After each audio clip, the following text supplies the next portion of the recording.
보여주고 있는 것입니다. 우리 잠시 쉬었다가 가겠습니다. 10장은 장수가 얼마 안 됩니다. 이전 거에 그야말로 한 3분의 1 정도밖에 안 돼요.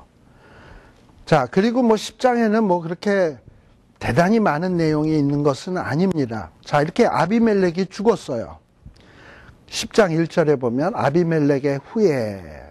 그 다음에 누가 일어났냐 하면 이사갈 사람, 도도의 손자, 부하의 아들 돌라.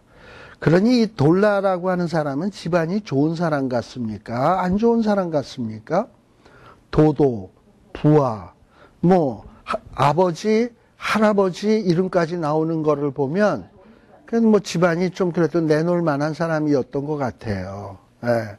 자, 그런데 이런 사람이 일어나서 이스라엘을 구했다라는 거예요. 아마도 아비멜렉 이후 상당히 혼란하지 않았을까 싶어요. 그죠? 근데 그런 상황에서 이 돌라가 이런 혼란했던 모든 것들을 구원을 했다. 그러면서 에브라임 산지 그 근처에서 거하면서 몇 년 동안 통치를 했냐? 23년을 통치했는데 뭘 어떻게 통치했다라는 공적이 별로 기록된 게 없어요. 그냥 이스라엘을 구원했다. 어느 정도 안정시켰다. 그 정도예요. 그래서 이런 사사를 보통 제가 뭐라 그러냐면 마이너급 사사다. 메이저급이 아니라 마이너급 사사들이에요. 이렇게 내용이 별로 없는 사사들. 또 3절에 보면 또다시 또 어떤 사사가 일어나냐 하면은 야일. 자, 근데 여기서 좀 눈여겨볼 부분은요. 이전에는 여기에 보면은 10장 1절에 보면 이사갈 사람이잖아요. 근데 이사갈 사람이 일어나서 구원을 했는데 이 사람이 어디서 거하였다? 그럼 이사갈 사람이면 이사갈 땅에 있어야지 왜 에브라임 산지 밑에 와서 있냐 이 말이죠. 그러니까 이런 걸 보면 어떤 이사갈 사람이 자기의 기업을 땅으로 받았다가 사사시대가 워낙에 나라가 힘이 없어지니까 이쪽 저쪽에 침략을 당해서 기업들을 뺏겨가지고 더 이상 이사갈 지파에 살지 못하고 에브라임 지파나 좀 강한 지파 있는 땅으로 가서 이루고 더부살이 하게 되는 이런 일들이 생겨나기 시작을 하는 거예요. 또 우리 3절에도 보게 되면 여기에서도 보면 야일이라고 하는 사람이 나오는데 이 사람을 뭐라고 얘기합니까? 길르앗 사람. 길르앗 사람이라고 돼 있지 어느 지파 사람이라는 얘기가 안 나오죠. 지명 이름만 나오지. 자, 이런 거 우리가 아시나? 이북에서 내려오신 분들이 월남하셔가지고 여자분들 같은 경우에 생활력들은 강하시니까 어떤 식당 같은 데 가서 그냥 그야말로 부엌대기로 막 일하면서 이제 이렇게 사시잖아요.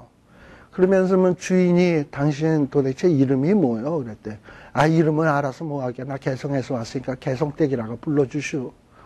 그러면은 그 사람은 뭐가 되는 거냐면 이름 없이 개성댁이 되는 거야. 그러니까 지금 야일이라고 하는 사람도 당신 지파가 어디요? 그랬더니 지파는 그건 나 창피해서 얘기 못하고 길르앗에서 왔으니까 길르앗 사람이라고 불러주시오. 이렇게 되는 거예요. 아시겠죠? 예. 그러면서 뭔가 심지어 사사들의 집안조차도 자기의 기업들을 지금 제대로 지키지 못하고 있구나라는 거를 좀 우리가 눈치를 챌 수 있어야 돼요. 예. 자, 그런데 어쨌든 야일이라고 하는 사람이 사사가 됐어. 높은 지위에 올라갔죠. 그리고 나라를 통치했는데 몇 년을 통치했냐? 3절에 보면 22년 동안을 통치를 했어요. 그런데 이 야일이라고 한 사람이 한 일이 뭐냐? 애가 30이래. 근데 그 애들이 또 다 뭘 탔냐 하면 낙이 30을 탔대. 그리고 성읍이 30이 있다. 다 30이야. 그러다가 그 성들이 저기 길르앗 땅에 있었다? 그러다가 이제 야일이 죽었다라는 거예요. 그러니까 야일이 한 전부는 애 30명 낳았다? 또 그 다음에 30명에게 낙이 줬다? 그 다음에 성읍을 30개 해놓은 거는 아마 유산으로 30명 애들에게 물려준 것 아니겠나? 좀 이런 생각이 들 정도. 이게 뭐가 한 일이다? 야일이 한 일이에요. 사사가 한 일이야. 자, 아들이 30이었으면 딸은 또 그만큼 있지 않았겠어요? 그러면 60은 된다는 얘기인데 부인이 하나였겠습니까? 여럿이었겠습니까? 짐작컨대 많았을 것이고, 그리고 애들이 30이니까는, 근데 이 30명을 나귀를 타게 했다는 거예요. 근데 나귀는 그 당시에 높은 지위에 있는 사람들이 자기네 집안을 자랑하기 위해서 나귀들을 타고 다녔어. 오늘식으로 얘기하면 무슨 뭐 벤츠, 마세라티 뭐 이런 차들 있잖아요. 이런 거를 그냥 아들들에게 하나씩을 쫙쫙 뽑아준 거야. 그러니까 사사가 되고 나니까 자기가 얻은 그 권위와 힘을 가지고 뭔가 하나님 나라의 일을 위해서 사용한 게 아니라 지 자식들 좋은 차 타게 하고, 그리고 자식들에게 집 물려주고, 그냥 이거 하다가 일평생 사사로 있다가 간 거야. 자, 그러니 사사가 한심하죠? 예. 예. 자, 이게 바로 이 야일이라고 하는 사사의 모습입니다. 자, 그리고 그 다음에 또 누가 등장을 하느냐. 사사 입다 얘기로 넘어가기 시작을 하는 거예요. 6절에 보게 되면. 자, 이렇게 한심한 사사들이 있으니 뭐 나라가 제대로 되겠습니까? 자, 그래서 이스라엘 자손이 6절에 보면 다시금 어떻게 되었다? 여호와의 목전에 악을 행하면서 바알, 또 아스다롯, 아람의 신들, 시돈의 신들, 모압의 신들, 그것도 모압의 신도 아니고 다 신들이야. 암몬 자손의 신들, 블레셋 사람의 자손들의 신들. 그러니까 이스라엘 나라는 지금 어떻게 섬기는 거냐면 우상들의 종합 선물 세트로 섬기고 있는 거예요. 우리 나중에 보면은 우리 이사야나 선지자들의 글에 보게 되면 무슨 얘기가 있냐? 오히려 이방 사람들은 한신만 섬기는데, 한신에게만 열심히 섬기는데 너희들은 어떻게 이방신보다도 더하게 이쪽 나라 신도 섬기고 저쪽 나라 신도 섬기고 그럴 수가 있냐. 이러고선 꾸짖는 장면이 나와요. 이게 이스라엘 백성들의 현주소예요. 자, 이러면서 하나님을, 이런 것들이 다 뭐냐? 하나님을 버린 거다. 하나님을 섬기지 않는 거다라고 6절은 표현하고 있어요. 제일 마지막 부분에. 자, 그래서 하나님께서 이스라엘에게 진노하사 이스라엘을 두 나라, 하나는 블레셋 사람의 손, 또 하나는 암몬 나라 자손의 손에 파셨다. 그래서 이스라엘 백성들이 어려움을 당하게 된 거예요. 그래서 8절에 보면 요단 저편 길르앗 아모리 사람의 땅에 거한 이스라엘 자손이 18년 동안 학대를 당했다. 그러니까는 요단 동편은 누구에게 학대를 당하냐면 암몬 사람들에게 학대를 당해요. 왜냐하면 요단 동편은 암몬하고 가깝거든. 그 다음에 요단 서편의 사람들은 누구에게 또 괴롭힘 당하냐? 블레셋 사람. 그래서 이 양쪽으로 그냥 뭐 아주 그냥 고생을 하게 되는 거예요. 특별히 9절에 보면 암몬 자손이 요단을 건너서 유다 베냐민과 또 요단 동편에 있는 길르앗 자손을 괴롭힐 뿐만 아니라 또 요단까지, 요단 서편까지 건너와 가지고 유다 베냐민, 에브라임 족속까지 치기 시작하니까 이스라엘이 아주 곤고가 심해지게 되었다. 그러자 이스라엘 백성들이 하나님 앞에 부르짖기 시작을 하는 거죠. 하나님, 우리가 하나님을 버리고 바알들을 섬김으로 주께 범죄하였나이다. 참, 여기에서 특이한 점이 이전에는 어떤 우상 숭배를 하면 하나님이 이방인의 손에 파셨어요. 그러면 공고가 심함으로 이스라엘 백성들이 부르짖었더라. 그러면 하나님이 사사를 세워줘요. 부르짖었다라는 말만 있어도 사사를 세워줬어요.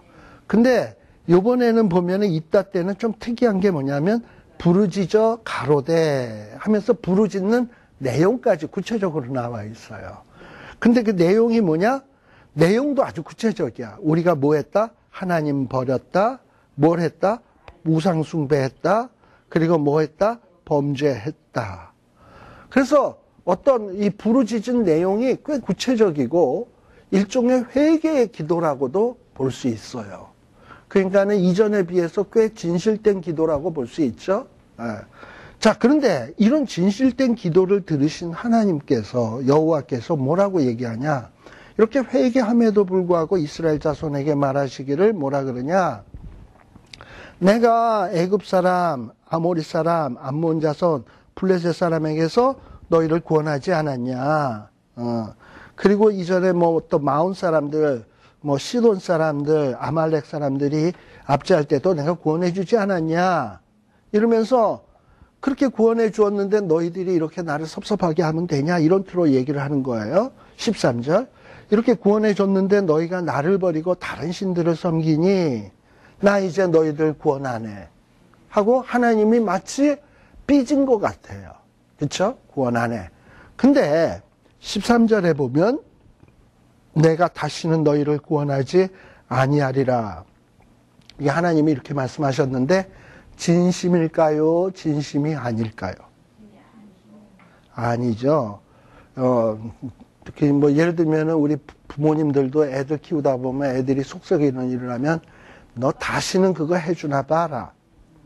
진심입니까? 진심이 아닙니까? 우리 어머님이 어렸을 때 제가 조금 뭐 좀 말 좀 안 들으면 난 너 버리고 도망갈 거야 하고 진짜 우리 어머님은 보따리를 싸셨어요. 그러면 저는 가뜩이나 제 유모 있다 그랬잖아요. 유모가 내 친엄마다라고 생각을 했거든. 그래서 이 엄마가 진짜 친엄마가 아니까 날 버리나 보다 이렇게 생각을 하고 보따리를 싸면 막 기겁을 했어요. 이 사람마저 나 버리면 나는 어떻게 사나. 유모는 이미 떠났고. 그 뭐 이제 이래가지고 그냥 막 이제 뭐 눈물을 흘리면서 비는 거죠. 그러니까 우리 어머님이 난 너 버리고 떠날 거야 하는 것은 잘못을 시인하고 뉘우치고 회개하라는 뜻이겠죠. 이가 마찬가지야. 여기 13절에서도 이스라엘 백성들이 우리 우상 숭배했어요. 우리가 하나님 버렸어요. 하나님 앞에 범죄했어요. 이렇게 얘기하니까 너 그거 진심이야? 내가 너희들 그렇게 구원했는데 너희들 나 버렸잖아. 그래서 난 너희들 구원 안 해. 하고 지금 하나님 딱 이렇게 한번 튕기는 거야. 그랬더니 이스라엘 백성들이 그리고서는 또 뭐라고까지 얘기하시냐 하면 14절. 차라리 너희들이 그동안 그렇게 사랑합니다 하고 불렀던 우상들에게 가가지고 부르짖어서 너희가 환난 당할 때 그 우상들로 하여금 너희를 구원해달라 그러지 왜 나한테 와서 그러냐? 이러고 얘기하는 거예요. 그러니까 이제 이스라엘 백성들의 그 잘못을 비꼬시는 거지. 그 잘못이 얼마나 너희들이 우상 숭배한 것이 허망한 일이었던가. 그런 신들에겐 구해봤자 도와주지도 못할 거 아니에요. 근데 그거를 뻔히 아시는 하나님께서 이렇게 얘기하는 것은 너희들이 얼마나 한심한 존재를 의지하고 한심한 존재에게 빌고 그랬는지를 깨달으라는 거예요. 그러니까 이렇게 하나님이 통 튕기시니까 이스라엘 자손이 어떻게 합니까? 15절에 하나님 우리가 여기에서도 뭐라고 얘기합니까? 범죄했습니다. 죄졌습니다. 죄인임을 자복하는 거죠. 그리고 이제 두 번째 중요한 얘기를 해요. 주의 보시기에 좋은 대로 우리에게 행하라. 이 얘기는 뭡니까? 우리가 범죄했으니 우리는 벌받아 마땅하니까 벌을 내리시든지, 그러나 또 우리가 범죄했지만 그래도 우리가 하나님의 아들, 딸들 아니겠습니까? 그러니 긍휼을 베푸시든지. 그렇지만 이거는 내 소관은 아니고 하나님 소관이니까 하나님 좋으실 대로 해달라. 즉 하나님 처분에만 맡기겠다. 이게 어떻게 보면 참 회개의 모습이에요. 그렇잖아요? 우리가 뭐 죄 져놓고서 하나님 앞에 용서해 이럴 수 있어요? 못하죠. 용서하든 안 하든은 누구 마음이야? 하나님 마음은 나 죄인 맞는데 처분만 기다리겠습니다. 죽이시든지 살리시든지 알아서 하시옵소서 하는 거예요. 그러니까 좀 많이 좀 달라졌어요. 주께 여짜오니 좋으신 대로 우리에게 행하시려니와, 그러면서 마지막에 뭐라고 얘기하냐면 오직 주께 구하옵나니 오늘날 우리를 건져내옵소서. 아니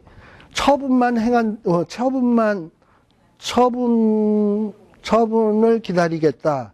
어떻게 하시든지 우리가 마땅히 받아들이겠다 해놓고서는 왜 뒤에는 또 우리를 건져내달래? 구원해달래? 뭐 이게 뭐 급하니까 뭔 말을 못해? 물론 그럴 수도 있지만, 요 말을 하게 되는 배경에는 이런 뜻도 있어요. 이스라엘 백성들은 자기네들이 이방 민족에게 짓밟히는 것이, 물론 자기네들이 짓밟혀서 괴로움도 있지만, 이방인들에게 짓밟히는 것은 결국 자기네들이 섬기는 하나님이 욕이 된다라는, 하나님의 명예가 실추되는 것이다라는 어떤 이런 심리가 있다고. 그러니까 지금 하나님이 날 죽이든지 살리든지 그건 내가 받아들이겠는데, 우리가 이렇게 짓밟히는 것은 곧 하나님이 지금 욕먹는 건데 그래서야 되겠냐. 그러니까 우리를 이뻐서 건져내지 말고 하나님의 그 명예가 실추되지 않도록 하기 위해서라도 우리를 뭐 해달라? 건져내달라 라는 얘기를 하고 있는 거예요. 요게 그런 뜻인 거예요. 그런 거를 우리가 알 수 있는 것이 뭐냐 하면은, 우리 그 출애굽기 32장에서부터 보면은 이스라엘 백성들이 금송아지를 숭배한 일이 있거든요.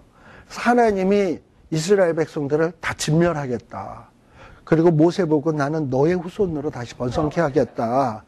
그랬더니 모세가 그 얘기를 듣고 하나님 앞에 막 기도를 하는 거예요. 그러면서 하나님은 어떤 이스라엘 백성들을 구원을 시작했으면 끝까지 이루셔야지, 이걸 중도에 그만두면 하나님이 뭐가 되는 겁니까? 뭐 하다가 아니하면 아니함만 못하니라 이런 것도 있는데, 모세가 그렇게 중보의 기도를 해요. 그 다음에 또 두 번째는 무슨 기도를 하냐면, 모세가 하나님이 이스라엘 백성들을 광야에서 다 죽이시면 애굽의 사람들이 하나님을 뭐라고 하겠냐. 뭐 예배 받겠다고 이스라엘 백성들을 출애굽시키라, 광야로 데리고 나와라 이렇게 해놓고서 데리고 와서 하나님이 이스라엘 백성들을 몽땅 죽인다면, 예배 받겠다고 데리고 와서 예배 오니까는 죽여버렸다. 그 신이 얼마나 악한 신이라고 애굽 사람들이 조롱하겠냐. 그러니 하나님이 그런 조롱받아서야 되겠냐. 그러니까 이 백성 용서해달라 라고 얘기를 해요. 그러니까 그거랑 같은 거야. 요 두 번째 얘기와. 이스라엘 백성들을 진멸하는 건 좋은데, 하나님이 자기 백성을 진멸했다라고 이방 사람들이 수군수군 되면 하나님이 얼마나 좀 악한 신처럼 되는 거냐. 그건 안 돼야 될 것 아니냐. 그러니 지금 구해달라라고 요청을 하고 있는 거예요. 자, 그리고 난 다음에 이 사람들이 말로만 회개한 게 아니에요. 15절에 보면 말로만 회개한 게 아니라 실질적으로 16절에 뭐 합니까? 자기 가운데서 이방신들을 제하여 버리고 행동으로 옮긴 거야. 이제 진짜 우상을 때려 버렸어. 그리고 이제 버릴 뿐만 아니라 뭐 했다? 여호와를 뭐하매? 섬김에. 그러자 하나님께서 이스라엘 백성들이 당하는 그 곤고를 인하여 마음에 뭐 했다? 근심하니라. 여기 근심이라고 하는 말은 히브리어로 카차르라는 말인데요. 이런 거예요. 고통당하는 것을 보고 견디지 못하는 심정. 그것도 여러분들 그런 거 있잖아. 자식이 어떤 수술을 받거나 뭐 이렇게 지금 고통을 당하고 있으면 그걸 쳐다보는 부모의 심정. 그 부모는 어떤 마음을 갖죠? 차라리 내가 아팠으면 하는 거잖아. 그런 심정이 요 카차르, 마음에 근심하는 심령이라는 거예요. 그러니까 하나님이 이스라엘 백성들이 공골당하는 걸 보면서, 근데 얘네들이 보니까 이제 잘못을 깨닫고 우상 때려부시고 하나님을 섬기는데도 공고를 당한단 말이지. 그니 이것들을 구원해 줘야 되겠구나 하고서는 그냥 안타까워하는 심정인 거예요. 근데 그것도 막바로 딱 구원해 주면 되냐 하면, 그러면 고마운 줄을 몰라. 죄의 무서움도 모르고. 그러니까 어느 정도 당할 때까지는 다 냅둬야 되는데, 그 냅두는 동안도 누구도 괴로운 거냐 하면 하나님도 괴로운 거야. 이 근심을 얘기하는 거예요. 그렇잖아요? 뭐 애들 보고 너 저기 가서 백 쉬고 있어 이럴 때 엄마는 편안하게 일할 수 있습니까? 그렇게 보면서 자꾸 눈치를 보면서 제가 지금 어떤가 견디기만 한가 뭐 이러고서 쳐다보다가 정 힘들 것 같으면 그만해 이러려고 하고 있지. 그냥 애 손들고 있는 동안 이때 노래나 음악 감상이나 해야지 하고 유유자적하게 이럴 수 있는 경우는 없잖아요. 바로 하나님의 근심이 그런 거예요. 자, 그런데 어떻게 됐냐? 그때에 이렇게 이스라엘 백성들이 회개하고 있고 하나님은 근심하고 있는데 바로 그때에 암몬 자손이 모여서 길르앗에 진쳤다. 또 이스라엘 자손도 모여서 미스바에 진쳤다. 자, 그런데 이스라엘 백성들에게는 문제가 있었어요. 그 문제가 뭐냐? 뭔가 이스라엘 백성들 가운데서 전쟁에 나가면 앞에 탁 나서서 골리앗 같이 앞에 탁 나가서 싸움 도두는 자 있잖아. 싸움 도두는 자가 나가야 되는데, 이 싸움 도두는 자가 앞만 봐도 그런 일을 할 만한 감이 있는 사람이 안 보이는 거야. 도대체 누가 나가서 우리 앞에 나가서 싸울꼬 하고서는 이거를 지금 염려하기 시작을 한 거죠. 자, 그럴 때에, 그러니 지금 이스라엘 백성은 어떤 지경이 돼버린 거냐 하면, 이스라엘 백성 안에는 뭔가 이방인과 싸울 만한 사람이 없어. 사실 그렇지 않습니까? 앞에 보니까는 둘라라고 하는 사람은 23년 동안 사살하고 있었는데 뭐 특별한 일 없고 그냥 죽었다고 돼 있고, 그 다음에 야일이라고 하는 사람은 사사가 되었는데 기껏 한 일이 애 30을 낳고 낙이 주고 성읍 30하다 죽었다고 돼 있고, 지 먹고 잘 살고 잘 사는 일에만 지도자들이 관심이 있지, 뭔가 이스라엘 백성들이 곤경에 처했을 때 그 곤경으로부터 자기를 희생해서 구원하려고 하는 사람이 누군들이 있냐면 아무도 없다 이 말이에요. 자, 그러다가 찾다가 이제 누구를 찾을 수밖에 없냐 하면은 이 길르앗에 있는 용사 입다. 자, 근데 11장 1절에 나오는 표현이 재밌어. 길르앗 사람 큰 용사 입다. 분명히 입다는 큰 용사라고 일컬어지는데 왜 뭐라고 돼 있냐면 그 뒤에 나오는 말을 보면 기생이 길르앗에게 낳은 아들이었고 라고 돼 있어요. 그러니 이 기생이 길르앗 사람, 길르앗은 뭐예요? 길르앗 동네에서 최고 우두머리니까 그 이름을 따서 그 동네를 길르앗이라고 했을 거 아니야. 근데 그 길르앗의 우두머리인 길르앗도 뭘 뒀다? 기생을 통해서. 첩도 아니고 이거는 기생이야. 수준이 또 더 낮아. 그래서 길르앗에게서 낳은 아들이었다. 그리고 길르앗의 아내도 아들들을 낳았더라. 그러니 기생에게서 자란 그 기생에게서 낳은 아들이 어떻게 길르앗 집안에서 있을 수 있었겠습니까? 아니나 다를까 길르앗의 집안에서 쫓겨났어. 그리고 너는 다른 여인의 자식이니 우리 집에서 기업을 잊지 못한다 하고 쫓겨났어요. 자, 그리고 입다는 이렇게 집에서 대접을 못 받고 쫓겨난 불쌍한 사람입니다. 그런데 이 입다가 돕이라고 하는 땅에서 거하면서 그 주변에 사람들이 모이기 시작을 했는데 잡류라고 돼 있어요. 네. 뭐 우리가 보통 보면 온갖 잡새가 날아든다. 왜 이런 잡놈을 봤나. 이 잡자 들어가는 거 그렇게 별로 좋지가 않잖아요. 잡놈 이런 거. 근데 이 잡류가 모여온 거는 껄렁껄렁한 이런 사람들이 모여온 거예요. 자, 그러니 입다는 어떤 사람이냐면 깽단 두목 같은 사람이 돼버린 거예요. 그러니 지금 이스라엘이 전쟁의 위기에 처하게 되었는데 어느 누구도 정상적인 가정에서 정상적으로 자라서 정상적인 교육받은 사람 가운데서는 이스라엘을 구원할 자가 없어. 이제 누가 구원할 수밖에 없냐? 잡놈과 함께 다니는 입다, 깽두목 같은 사람 밖에 없는 거예요. 그래도 싸움하면 입다가 제일 잘해. 싸움은. 그러니까는 4절에 보니까 얼마 후에 암몬 자손이 이스라엘을 치려합니다. 그러니까 암몬 자손이 이스라엘을 치려할 때에 길르앗 장로들이 드디어 누굴 찾아가냐면 입다를 찾아간 거예요. 그러면서 입다를 찾아가서 뭐라고 얘기하냐?